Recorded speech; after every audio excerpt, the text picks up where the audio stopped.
Oi, tudo bem? Faz tempo que não nos vemos, né? As coisas mudaram tão rápido que nem conseguimos parar e conversar com mais calma. Agora, a maneira como nos encontramos todos os dias é aí mesmo, na sua casa, pela tela do computador. E quanta coisa aconteceu! Fomos todos pegos de surpresa, mas nos organizamos para encontrar soluções, porque a educação continua sendo fundamental, mesmo numa crise desse tamanho. Por aqui, tivemos que nos reinventar e desenvolvemos rapidamente uma exclusiva plataforma virtual para atender os nossos alunos. Nela, já tivemos mais de 500 mil aulas postadas e quase 10 milhões de acessos realizados, além das videoaulas em tempo real. É muita coisa. Pode parecer simples, mas isso praticamente dobrou o nosso trabalho. Os professores, nesse momento, também são verdadeiros heróis. Sei que não está sendo fácil para você ter que acompanhar os estudos das crianças, mas lembre-se, o que hoje elas conseguem fazer com a sua ajuda, amanhã saberão fazer sozinhas. E você se orgulhará de ter feito parte disso. Aqui também estamos com desafios. Sim, alguns gastos foram menores nesse período, mas os investimentos para tudo continuar da melhor forma foram muito maiores. Como escolas filantrópicas, reinvestimos o lucro e para cada R$1 recebido em imunidade, a escola precisa investir outros R$5. Todos fomos atingidos de alguma forma e sabemos, não está sendo fácil para ninguém. Mas tudo ficará mais complicado se promovermos a desunião. Não é hora de acharmos um culpado, e sim de encontrarmos juntos a solução. Estamos conversando com todos os pais que nos procuram, melhorando condições de pagamento para este período. O mundo está em crise e é compreensível nos sentirmos ansiosos e inseguros. Estamos aqui para ajudar e queremos contar com você. Temos a esperança de que tudo isso irá passar. Nossos alunos voltarão às escolas como antes. Olá pessoal, tudo bem com vocês? Espero que sim. Vamos iniciar mais um momento de aula, né? Com as nossas aulas online. Vamos pedir que esse momento seja um momento tranquilo, um momento para vocês que diminua a ansiedade, né, de estarmos longe. Um momento que seja de assimilação desse trabalho. E vamos pedir também por todos aqueles que sofrem, né, com essa pandemia. E que em breve podemos estar todos juntos novamente. Amém. Primeiro ano, tudo certo, moçada? Espero que vocês estejam bem em casa, né? E vamos lá para a nossa aulinha.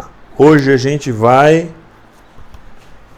para a nossa aula, continuação aqui da Sociologia, na página 23, a formação do pensamento burguês e a Revolução Industrial, certo? Vamos ver esse restinho hoje do módulo 3, finalizando aí o módulo 3 para a nossa prova que vai acontecer na primeira semana de junho. Acompanhem comigo lá, item 3, a formação do pensamento burguês e a Revolução Industrial. Vamos botar aqui. Formação do pensamento burguês. Burguês eram os que moravam em burgos, né, gente? Ou seja, aquelas vilas, né, aquelas pré-cidades. E a Revolução Industrial. Ok? Revolução Industrial lá, século 17 e 18, certo? Quando falo alguma coisa para vocês, sempre tem que se situar no tempo, tá, gente? Em que época? Qual era o contexto dessa época? Revolução Industrial, né? Burguesia, aqueles que moravam nos burgos, né? Nas pré-cidades da época, certo? Moradores dos burgos. Então vamos lá.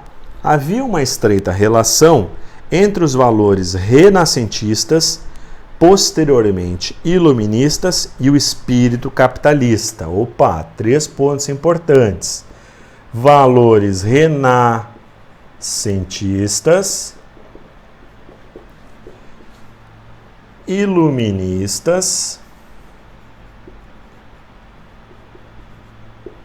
e posteriormente capitalistas.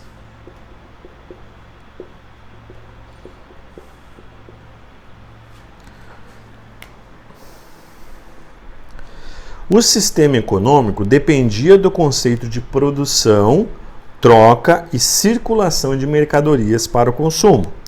O lucro, elaborado e praticado pelo burguês, resultou da ruptura com os valores do mundo medieval e se refere ao ganho de conceito de capital. Gente, o lucro, também chamado de usura, na época medieval, ele era o que, gente? Ele era, na época medieval, com base na questão da igreja, ele era condenado. Certo? O lucro, a usura, era condenável. A igreja dizia que não poderia ter lucro. Só poderia ter lucro aqueles comerciantes que iam de um lugar para outro, certo? A partir das rotas que eram perigosas, que poderiam ser assaltados, poderiam morrer de fome, certo? Então, neste caso aqui dos comerciantes, era permitido a usura. Ademais, na época medieval, era proibido o lucro. Com a ascensão dessas novas ideias renascentistas iluministas e, por fim, o capitalismo, a base do capitalismo era o que, gente? É o lucro, certo? São dois momentos históricos em que a ideia do lucro ela entra em conflito, certo? Na época medieval ela era condenada e agora no iluminismo e no capitalismo ela é aceita, ela é endeusada, certo? Tenho isso bem na mente, tá?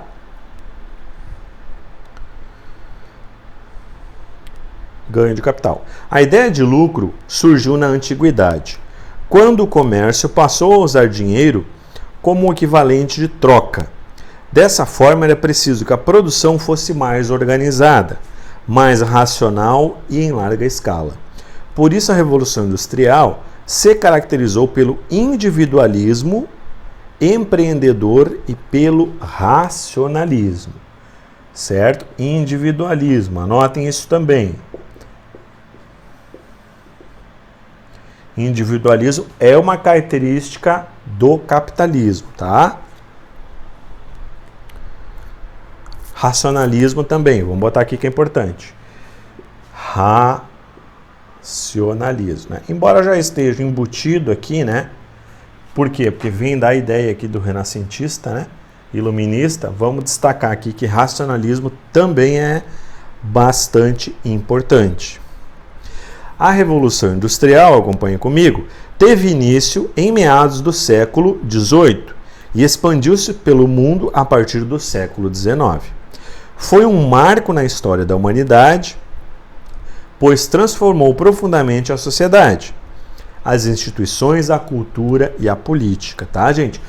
A Revolução Industrial, ela virou o mundo de ponta cabeça, tá?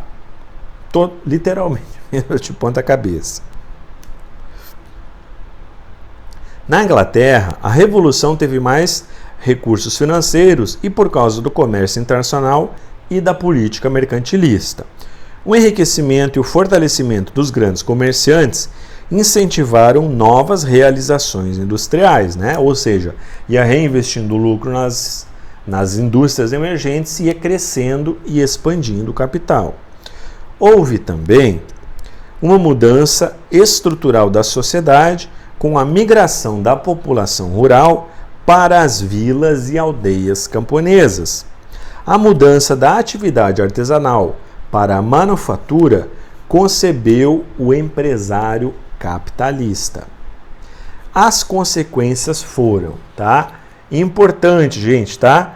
Antes da Revolução Industrial, o mundo era praticamente rural. As pessoas viviam num lugar, geralmente uma pequena vila de famílias, de meia dúzia de famílias, onde tinha um senhor feudal, né? Um senhor que trabalhava ali e empregava aquelas famílias, né? Aquele mestre, por exemplo, na tecelagem, empregava as famílias.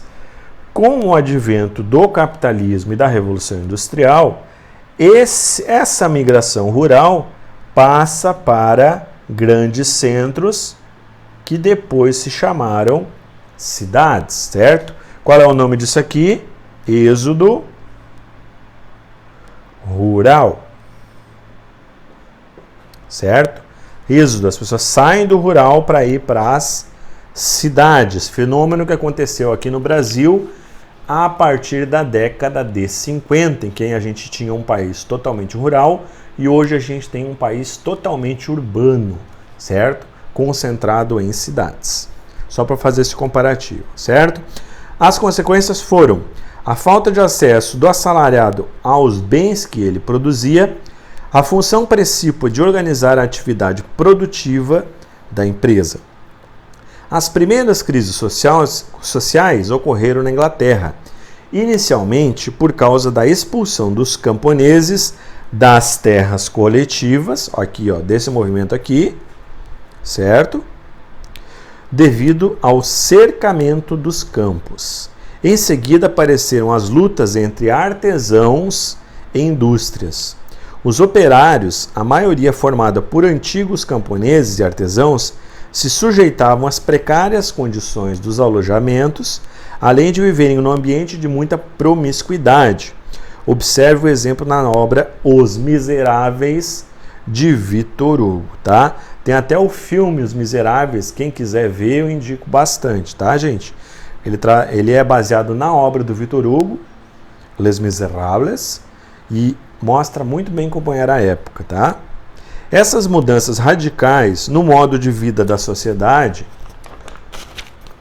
se tornaram um campo fértil para teorias sociais que objetivavam reformas e revoluções, e para outras teorias que buscavam a legitimação da ordem em nome de um bem comum, sem criticar a dura realidade dos menos favorecidos.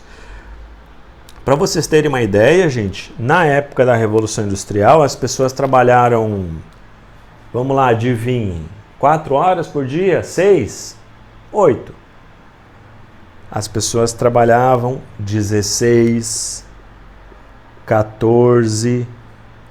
Quando trabalhavam pouco, elas trabalhavam 12 horas por dia. É isso aí mesmo, certo? Mulheres, crianças, todo mundo ajudava. Não tinha essa história de trabalho infantil, certo? Criança pequena ia trabalhar na fábrica para ajudar no sustento da família. Extensas jornadas de trabalho, uma miséria danada, certo? Porque se pagava muito, muito pouco. E fora a escassez, somado isso, a escassez dos alimentos, né? Daquela época. Continuando ali, gente. O artesão passou a não ter mais poder sobre seu próprio produto, pois com a formação das fábricas, cada operário desempenhava apenas uma parte do trabalho que culminaria no produto final. Um exemplo atual dessa situação é o que as indústrias cujos operários não podem possuir aquilo que fabricam. Na França, o operário passou a ter carteira de trabalho, além de estar sujeito ao controle da polícia, né? Quem não tinha carteira de trabalho era tido como vagabundo e era punido. A vagabundagem era punida naquela época. Na Inglaterra, duras leis foram elaboradas, tais como pena de prisão para o operário que deixasse o seu patrão, né? Mínimo de 12 horas de trabalho por dia, a ausência do direito às férias e ao descanso em feriados.